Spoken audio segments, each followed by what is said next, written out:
नमस्कारम everyone. सभी का स्वागत है चैनल में। जैसा कि आपने वीडियो का टाइटल देखा होगा कि मंदिर में एंटर करने से पहले हम घंटी क्यों बजाते हैं या फिर मंदिरों में घंटी होती ही क्यों है।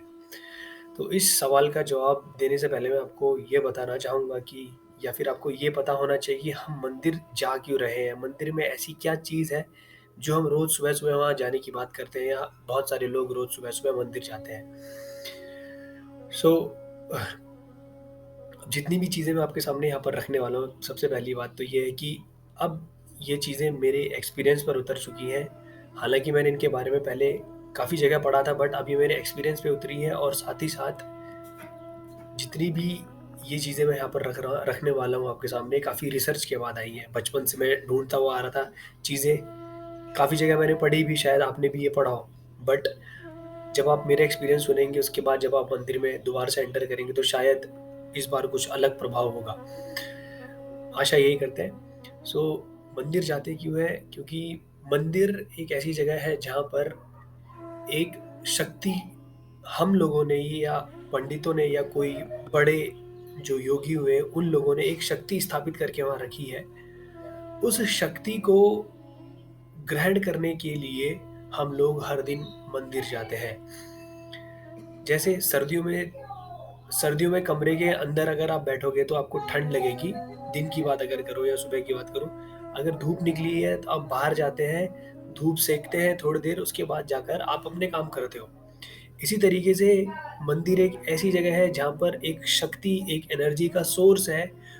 आप अपना दिन शुरू करने से पहले नहा धो के मंदिर में जाते थे और उस जगह बैठकर उस शक्ति को ग्रहण करते थे, ताकि आप जो दीन दुनिया में कोई काम करने वाले हैं, उसको अच्छी तरीके से करें।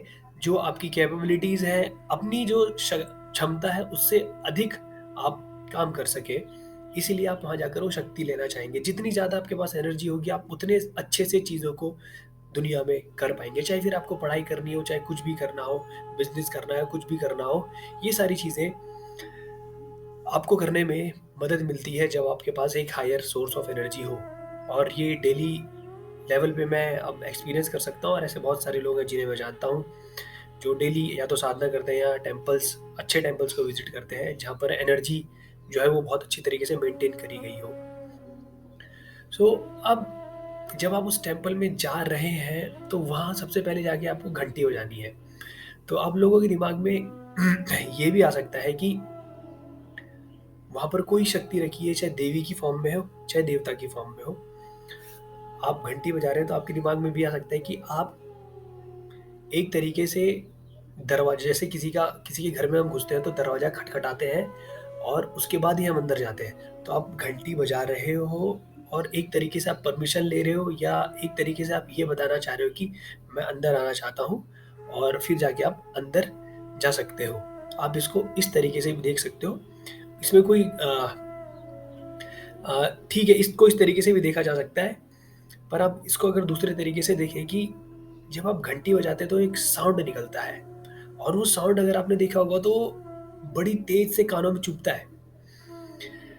तो इस साउंड का इफ़ेक्ट आपके शरीर पर हो रहा है। शरीर को भी छोड़ो, जब आपके वो कानों में जाता है, अगर आप कभी ध्यान से सुनोगे तो जैसे ही घंटी बजी, तो उसकी जो आवाज़ है वो 6-7 बारी तक चलती रहती है। जहाँ तक मैंने पढ़ा है वो कहते हैं 7 बारी तक। मैंने अभी जितना एक्सपीरियंस करा है, मैंने 3 या 4 बारी तक उसकी आवाज़ को एक्सपीरियंस करा है कि वो हो रही है कानों के अंदर। तो जब ऐसा कुछ होता है तो उस समय आप देखोगे, जब घंटी बजी तो आपको जो माइंड है वो कुछ समय के लिए शांत हो गया है। और अब जब आपका माइंड शांत हो गया, आपके दिमाग में कुछ भी कूड़ा-कचरा नहीं चल रहा है, कुछ भी नहीं चल रहा है, तो अब अगर आप उस जगह गए, उस जगह की एनर्जीज़ को विदाउट आपके दिमाग में कोई थॉट, आप आराम से एब्ज़ॉर्ब करोगे। लेकिन अगर आपके दिमाग में कुछ न कुछ चीज़ें चलती रहेंगी, तो आपका दिमाग वहीं व्यस्त रहेगा, आपका शरीर उसी डायरेक्शन में ही चलता रहेगा।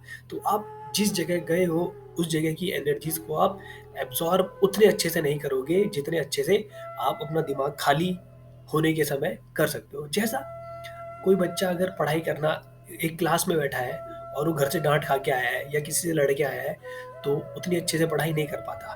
अगर वो कोई अपना मनपसंद गाना सुन के या मनपसंद जगह घूम कर आया है, तो क्लास में जब बैठेगा तो बहुत अच्छे से वो पढ़ाई करता है।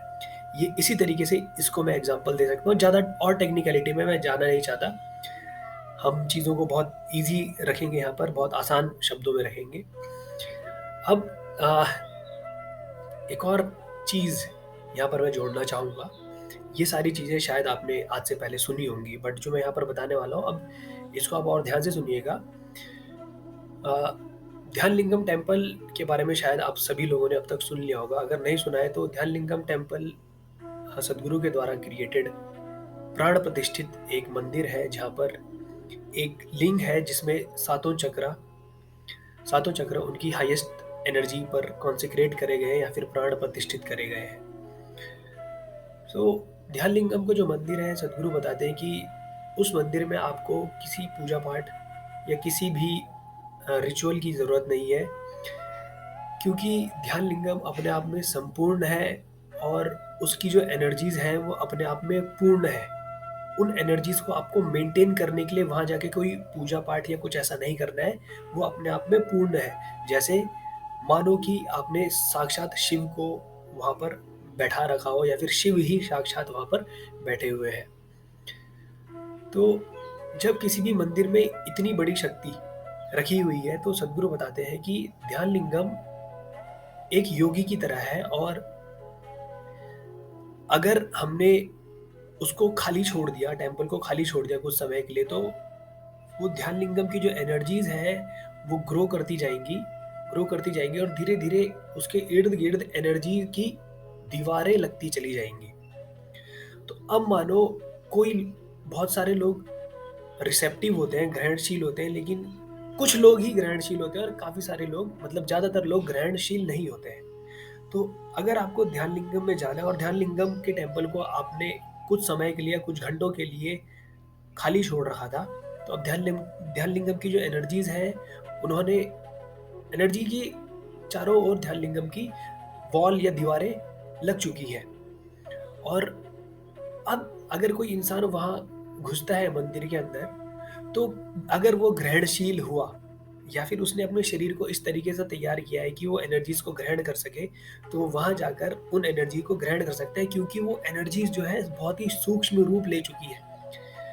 तो सद्गुरु ये बताते हैं कि कुछ ही लोग मंदिर में जाकर, ध्यानलिंगम के मंदिर में जाके उसकी एनर्जीज़ को ग्रहण कर सकते हैं, अगर हम वहाँ पर कोई भी रिचुअल ना करें। रिचुअल की बात मैं क्या कर रहा हूँ, वो लोग वहाँ पर नाद आराधना करते हैं। नाद आराधना में क्या, नाद का मतलब है सिंपल, अगर आप समझो तो साउंड।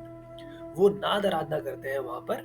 और नाद आराधना के बारे में जब सद्गुरु ने बताया था, तो नाद आराधना में कुछ नहीं, कोई भी मुँह से कोई गाना वगैरह नहीं गाया जाता है, केवल और केवल साउंड क्रिएट करे जाते हैं अलग-अलग तरीके से। अब जभी भी नाद आराधना स्टार्ट होती है, आप यूट्यूब पे सर्च करोगे, तो सबसे पहले एक घंटी की आवाज़ आती है, टन, और वो गूंजती है कुछ देर तक। तो इसके बाद वो अलग-अलग साउंड प्रोड्यूस करते रहते हैं। 10 लगभग 10 से 15 मिनट का जनरली नाद आराधना होता है। कोई-कोई 20 मिनट तक भी चला जाता है, पर ये एवरेज ड्यूरेशन जो है 10 से 15 मिनट का ही होता है। तो सद्गुरु ने नाद आराधना की इम्पोर्टेंस के बारे में बताया था कि जब आप नाद आराधना कर रहे हो, तो आप साउंड वेव्स क्रिएट कर रहे हो, और जब वो साउंड वेव्स ध्यानलिंगम के इर्द-गिर्द जो एनर्जी की दीवारें खड़ी हो चुकी हैं, उन पे टकराएँगी, तो ये एनर्जीज़ रिजिड नहीं रहेंगी, अब ये एनर्जीज़ फ्लो करने लगेंगी। वरना तो दीवार की फॉर्म है, लेकिन अब वो फ्लो करने लगेंगी, या फिर अगर वो दीवार टूट गई, तो आप डायरेक्टली ध्यानलिंगम की एनर्जीज़ आपकी ओर आएँगी, दीवारें नहीं है उसकी एनर्जीज़ के बीच में। तो ऐसे में जब नाद आराधना करी जा रही है, तो हर कोई इंसान वहाँ की एनर्जीज़ के प्रति ग्रहणशील हो सकता है या फिर रिसेप्टिव हो सकता है। इसीलिए वहाँ के मंदिर में, ध्यानलिंगम में नाद आराधना होती है, और शायद ही, मुझे लगता नहीं है कि कोई ऐसा मंदिर हो जहाँ पर केवल नाद आराधना होती है। बहुत सारे मंदिर हैं जहाँ पर पूजा पाठ या बहुत सारे अलग-अलग तरीके के रिचुअल्स होते हैं, पर नाद आराधना केवल और केवल उस मंदिर में होती है।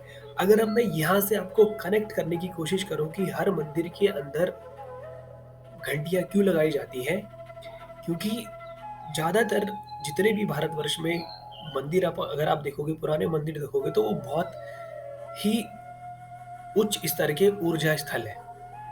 तो वो ऊर्जा स्थल अपने आप में इनर्ट ना हो जाए, इसीलिए आप हर समय वहाँ पर घंटी बजाते रहते हो। जब आपको अंदर जाना है तो आपने घंटी बजाई, वो जो वाइब्रेशंस है केवल आप तक नहीं पहुँचेगी, जो एनर्जीज़ वहाँ घेरा बना चुकी थी उस एनवायरनमेंट के अंदर, वो एनर्जी का घेरा टूटेगा और एनर्जीज़ आपकी तरफ को भी फ्लो करेंगी। तो इसीलिए मुझे ऐसा लगता है कि जो घंटी बजाने का कॉन्सेप्ट है, किसी भी मंदिर में, किसी भी टेम्पल में घंटी का जो कॉन्सेप्ट है, वो इसी कारणवश हो सकता है। ये 2 कारण मुझे लगते हैं। एक, आपका दिमाग खाली हो जाएगा जब नाद आराधना चलती है ना, तो नाद आराधना में स्टार्टिंग में जैसी घंटी बजती है वो आपके दिमाग में मतलब कानों के अंदर से जाके स्ट्राइक होती है और बिल्कुल दिमाग खाली जैसा महसूस होता है।